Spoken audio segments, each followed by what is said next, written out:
just blessed that we finally seen something working. But Maya relapsed. Beate's explaining to the emergency room, this is what needs to be done. You don't understand how much medication it takes to control her pain.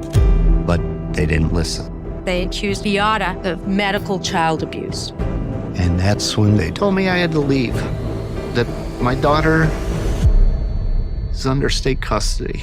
What else should have happened in this case to have better served Maya? Well, an investigation into the situation. I mean, I think the semantics are really important here, and the learning the lessons are really important. I mean, for me, the first thing, why not speak to her pediatrician? With Dr. Maya's, Smith? Why didn't Dr. Smith speak to her?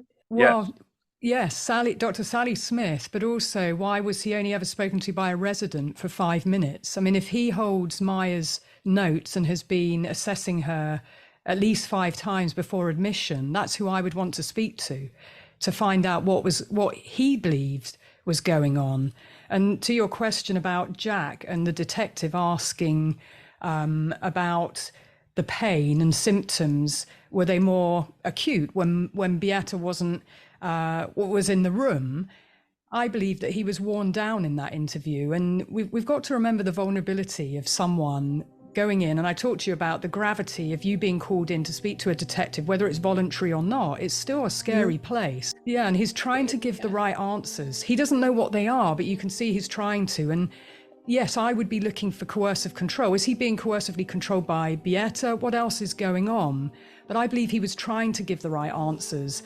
And he didn't say that it's always when Beate was in the room that her symptoms were worse. And what was very important about Dr. John Wassenaar's affidavit is he said that he observed high levels of pain and the symptoms when he was examining Maya on her own, without Beate there.